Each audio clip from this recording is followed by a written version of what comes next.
इस लचर व्यवस्था इतनी खराब हो गई है कानूनी कि जो आदमी उम्मीद लगाए रहता है उस सिर्फ डेट ही मिलता है। माँ का एक लाल छिन जाता है, उसका सर धड़ से अलग कर दिया जाता है हत्यारों द्वारा। जो लालता यादव इस वक्त जेल में है, पर उनके ऊपर एक कठोर कार्रवाई नहीं हो रही है। अधिवक्ता भाई भी आवाज़ नहीं उठा पाते हैं कोर्ट के आगे। उनको पूरी मदद करनी चाहिए। जो आदमी परेशान है उसको और परेशान नहीं होना चाहिए। किसी के बेटे की हत्या हुई है उसको तुरंत न्याय मिलनी चाहिए। कहें अब हमारे हाथ में होता एक दिन का तो हम उसमें भी कुछ कर जाते। सरिता शुक्ला जी हैं, इनसे बातचीत करेंगे और थोड़ा जानने का प्रयास करेंगे कि इस मामले में लालता के ऊपर कौन कौन सी कार्रवाई होनी चाहिए, अनुराग के पिता को न्याय कब तक मिलेगा। सबसे पहले तो मैम आपका स्वागत करता हूं, क्योंकि काफ़ी लंबे समय से हम आपसे मुलाकात नहीं हुआ है। धन्यवाद जी। डेट पे डेट मिल रहा है एक पिता को, पर फैसला नहीं हो रहा है। उसके पिताजी लाचार हैं, सिर्फ रो रहे हैं। क्या होना चाहिए इस मामले में? इसको त्वरित कार्रवाई करनी चाहिए। इस लचर व्यवस्था इतनी खराब हो गई है कानूनी कि जो आदमी उम्मीद लगाए रहता है उस सिर्फ डेट ही मिलता है।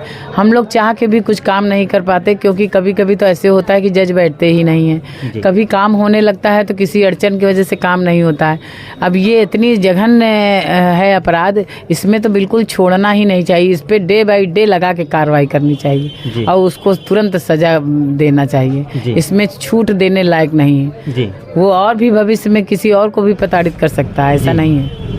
मैम एक बात छोटी सी आपसे पूछना चाहूँगा। काफ़ी उम्र हो गई है, उम्र के हिसाब से तजुर्बा होता है, और जिस तरीके से आप अपने तजुर्बे से बताइए, क्या अपनी ज़िंदगी में आपने ऐसा केस सुना था कभी? नहीं, हमारे समय में तो कभी हमने सुना ही नहीं। ये इधर ही हमको सुनाई पड़ रहा है कुछ समय से कि ऐसे ऐसे जघन्य अपराध हो रहे हैं।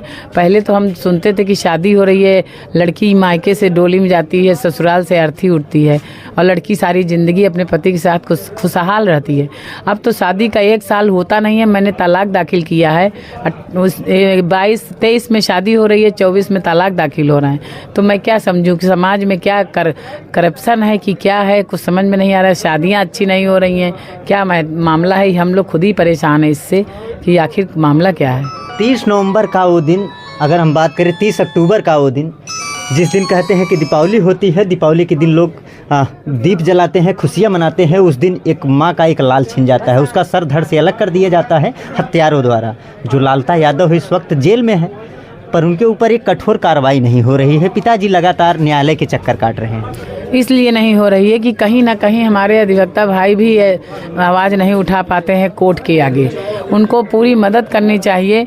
जो आदमी परेशान है उसको और परेशान नहीं होना चाहिए। किसी के बेटे की हत्या हुई है उसको तुरंत न्याय मिलनी चाहिए जी। और ऐसा होना ही चाहिए।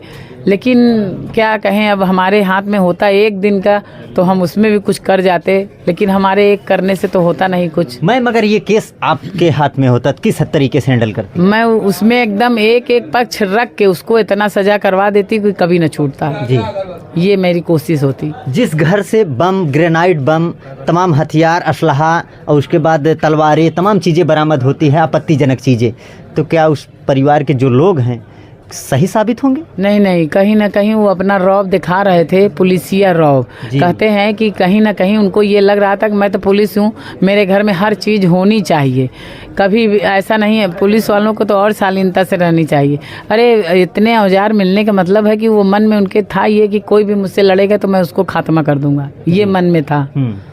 पूरा गांव को डरा के धमका के रखना चाहता था, डंके की चोट पे जीना चाहता था। पर शायद जब अनुराग यादव की सुबह सुबह जब लोग सो कर उठते हैं, उसी वक्त अनुराग यादव का सर धड़ से अलग कर देता है लालता यादव का बेटा। ये कहीं ना कहीं आतंक फैलाना भी हुआ। जैसे हम लोग बचपन में सुनते थे गब्बर सिंह जी। ये आतंक गांव वालों के लिए था कि कोई बोलेगा तो यही हश्र होगा, उसका कहने का मतलब यही था। भाई किसी को सवेरे सवेरे आदमी बातचीत करता है, मारने थोड़ी दौड़ता है। कोई भी बात अगर नहीं जम रही थी, क्या हो रहा था, तो आप बैठते 4 लोगों को लेके कहते कि ये बात अच्छी है, ये बात गलत नहीं है, तुरंत का तुरंत मारना ये अपने आप में बड़ा घृणित कार्य है जी। और आतंक फैलाना भी है। अगर कहते हैं कि अगर जैसे मियाँ बीवी दो पति पत्नी है, आपस में अगर पति ने पत्नी को मार दिया तो पत्नी ने फ़ोन कर दिया 100 नंबर, फटाफट आती है, उनके ऊपर कार्रवाई होती है। उसके बाद जो लोग गांव घर के होते हैं छुड़ा कर लाते हैं, कार्रवाई ख़त्म हो गई।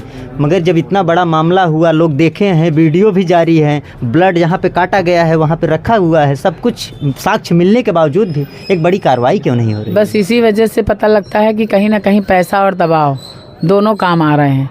दबाव भी किसी के ऊपर लागू है और पैसा भी किसी के ऊपर चल रहा है, क्योंकि जब यहाँ ये थोड़े भी मामले में होता है तो योगी जी का बुलडोजर चलने लगता है।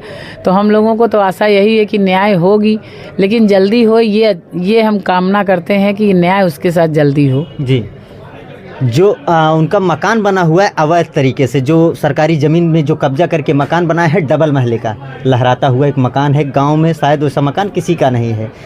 उस वक्त जब वो बन रहा था, और ये मामला आज का नहीं है, 40 साल का हो गया है। अनुराग के पिताजी बताते हैं कि 40 साल का मामला है, पर 40 साल से ये जो राजस्व विभाग की टीम है, क्या इनकी लापरवाही लिप्त नहीं हो सकती उसमें? क्यों नहीं, राजस्व विभाग में तो ऐसे ऐसे केस हो रहे हैं कि अभी अभी हमारे सामने आया है कि जो पेशकार है वो अपने मन से ऑर्डर कर रहा है और दे रहा है सबको, साहब को पता ही नहीं, SDM साहब को पता ही नहीं।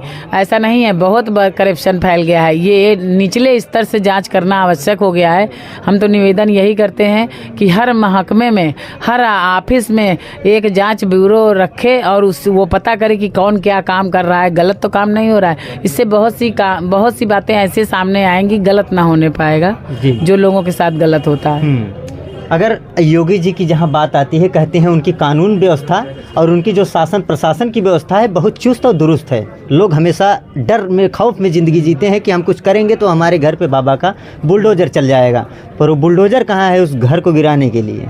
इसलिए कि बाबा तक ये पहुंचा ही अभी लगता है नहीं है, इसको दबा दिया गया है। अगर उनको सूचना लगेगी तो ऐसा नहीं है, वो जब अभी बीजेपी का कार्यालय गिरा दिया, वो गलत पाए तो क्या जब ये गलत है तो इनका नहीं गिराया जाएगा? जी बिल्कुल कार्रवाई होगी। जी, अभी तक ये मामला जौनपुर यहीं तक सदर तक रह गया है। अगर ये मामला लखनऊ यानी योगी आदित्यनाथ के दरबार तक जाता है, क्या फैसला विस्फोट होगा? बिल्कुल तुरंत फैसला होगा। ये मुझे उम्मीद नहीं, भरोसा भी है कि अगर योगी जी को ये पता लगेगा तो वो त्वरित कार्रवाई करवाएंगे। जी, आप क्या कहेंगे मैम? 2 शब्द बताइए अनुराग के लिए।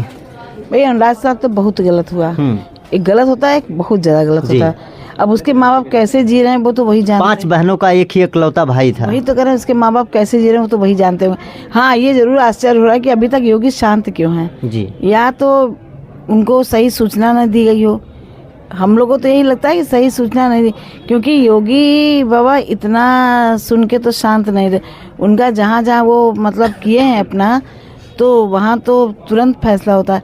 और ये इतना लेट हो रहा है, क्यों हो रहा है ये तो मेरी समझ से परे है। जी, नहीं समझ में आ रहा है क्यों। पर ऐसे अपराधियों के ऊपर जो गांव में गलत तरीके से आपत्तिजनक चीजें घर में रखते हैं और धमकाते हैं, डराते हैं, ऐसे अपराधियों का क्या होना चाहिए? ऐसे अपराधियों पहली बात तो उनको सर्विस से हटाना चाहिए। जी, जिस दम पे कूद रहे हैं वो सर्विस से ही उनको निकाल देना चाहिए।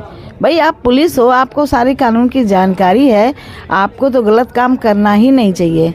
भाई आप पुलिस वाले, आप गलत हो तो आम पब्लिक क्या करेगी? तो आपको तो पहली बार गलत काम करना ही नहीं चाहिए।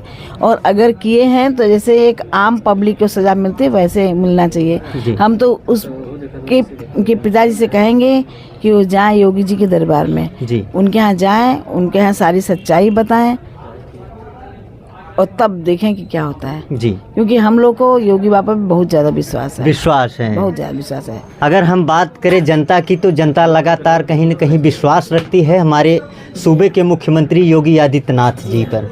एक विश्वास होता है, एक भरोसा होता है कि मुख्यमंत्री जी हमेशा न्याय का काम करते हैं और उनकी जो न्याय प्रणाली है वो चुस्त और दुरुस्त है। न्याय की जहाँ बात आती है वहाँ योगी जी का चेहरा सबसे पहले सामने आता है।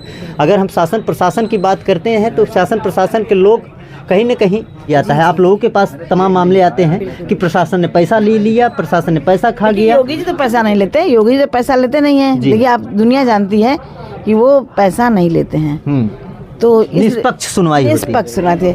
अभी उनकी जानकारी में सच्चाई नहीं आई होगी, हो सकता है, क्योंकि भाई देखिए बहुत जो होते हैं ना, उनके माता भी सारी बातें उनको सूचना सही नहीं देते हैं। तो हो सकता है इसलिए रुका हो या क्या कारण। हमको तो योगी जी का फैसला जरूर होगा, न्याय होगा, लेट होगा पर दुरुस्त होगा, पक्का होगा।